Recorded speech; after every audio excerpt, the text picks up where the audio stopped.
Railway ALP 2024 का आपका score card जो जारी किया गया है उसमें कितने मार्क्स किसका नॉर्मलाइजेशन हुआ है, कितने मार्क्स बढ़े हैं, उसी पर चर्चा करेंगे। और जो रिज़ल्ट दिया गया है वो किस बेसिस पे दिया गया। अगर हम अपनी मार्क्स की बताएं कि जो मेरा मार्क्स बना है वो कितना बना है।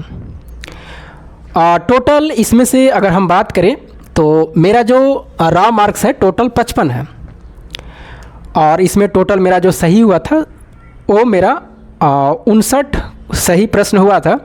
बाकी कुछ गलतियां हो करके टोटल रॉ मार्क्स जो बने हैं 55 पॉइंट कुछ बने हैं। इसमें 3 प्रकार के आपको मार्क्स दिखाई देंगे सारे में, चाहे वो आपका हो या मेरा स्कोर कार्ड हो, सभी में 3 प्रकार की मार्क्स हैं। ये तीनों के बारे में कुछ समझना है कि कहना क्या चाहता है, ये किस बेसिस पे नॉर्मलाइज किया गया है, उस पर भी देखेंगे। अभी हम रॉ मार्क्स की बात करें तो सबका आपका जो भी है इसमें CBT 1 है, और CBT 1 में टोटल 75 क्वेश्चन है। 75 क्वेश्चन में से जो आपका रॉ मार्क्स कट छट करके आए हैं, निगेटिव काट छट के, वो कितना है 55.33 है।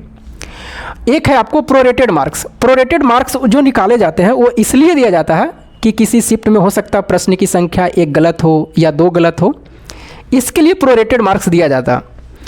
तो मेरा शिफ्ट में एक भी प्रश्न गलत नहीं है, और इसमें जो एक भी गलत नहीं है तो जो मेरा रॉ मार्क्स था वही प्रोरेटेड मार्क्स भी रह गया। सारे को भी ऐसे होंगे। लेकिन अगर मान लिया जाए कि हो सकता है कि एक प्रश्न मेरा गलत था, अगर किसी शिफ्ट में हो सकता है कि एक प्रश्न गलत है, तो जो आपका नंबर बनेगा वो 75 में से 1 जाएगा तो कितना बनेगा, फिर 74 बनेगा, यानी 74 क्वेश्चन वैलिड होंगे वो। और वहाँ से जो मार्क्स आपका रॉ मार्क्स फिर आएगा उसमें आपको 1 नंबर को ऐड कर दिया जाएगा, या पॉइंट करके भी कुछ उसमें ऐड करेगा, 1 पॉइंट कुछ करके, मतलब वो मार्क्स को फिर आपको उतना बढ़ा देगा जो आपको प्रश्न को हटा दिया गया। तो मान लीजिए कि अगर मेरा 1 गलत रहता तो 55 की जगह पर यहाँ 56 रहता, आपको ऐसा हुआ भी होगा। तो ये है रॉ मार्क्स और प्रोरेटेड मार्क्स में दोनों में अंतर है। बाकी जो आपका एक है आपका नॉर्मलाइज मार्क, और यही आपका सबसे इम्पोर्टेंट है क्योंकि इसी पर आपका जो भी बना है कट ऑफ बना है।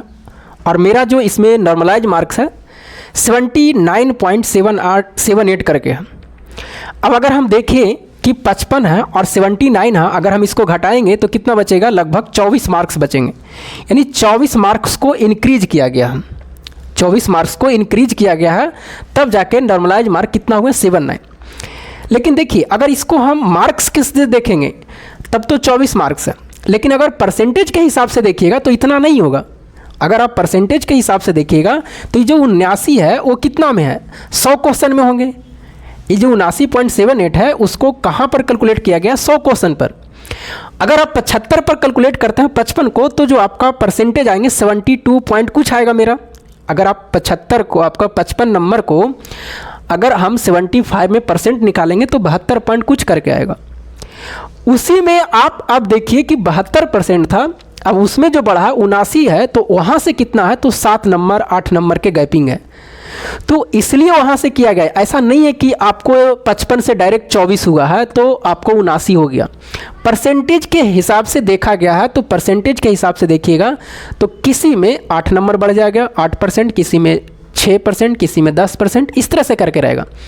लेकिन अगर मार्क्स के हिसाब से देखिएगा तो बहुत ज़्यादा, किसी में 24, किसी में 30 दिखाई देगा, किसी में 20 दिखाई देगा, किसी में 18 दिखाई देगा। तो दोनों का कहना सेम ही है, एक परसेंटेज के हिसाब से और एक मार्क्स के हिसाब से।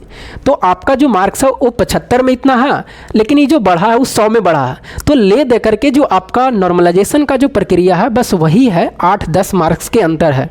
ऐसा नहीं कि 24-24 मार्क्स का अंतर है। तो अगर परसेंटेज के हिसाब से सोचते हैं तो 7-8% है, मार्क्स के हिसाब से सोचते हैं तो फिर इतना है।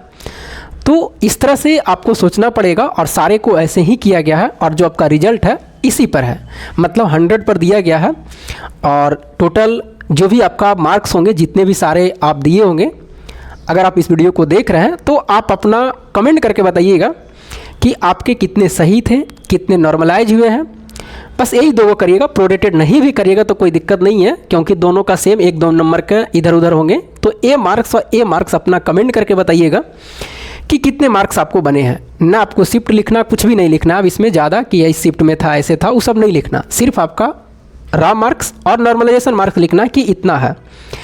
बाकी किसको किसको हम बोले थे उस समय की रिजल्ट होने की उम्मीद है, बहुत सारे उसमें लगभग 800-900 बच्चे जो कमेंट किए थे उसमें हम बताए थे कि इतने मार्क्स का है तो उसका रिजल्ट होंगे। तो हम भी एक उम्मीद देखते हैं कि किनका किनका हम कमेंट में जवाब दिए थे, लगभग सारे के कमेंट का जवाब दिए थे।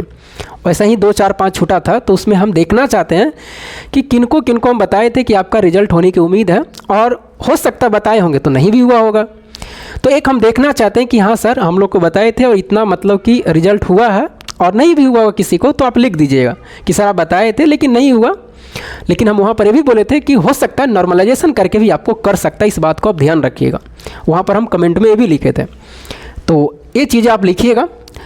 बाकी आपका जो भी अगला स्टेप है CBT 2 का, उसका आपको ध्यान देना है कि CBT 2 मेन है और सबसे ज़्यादा थ्योरी है, सबसे आपका जो ट्रेड है उस पर ध्यान देना। बाकी पार्ट ए में आप CBT 1 निकाले हैं तो पार्ट ए में आपका अच्छा रहेंगे मार्क्स। तो चलिए बाकी आप कमेंट करिएगा, फिर मिलेंगे हम आपको अगले वीडियो में।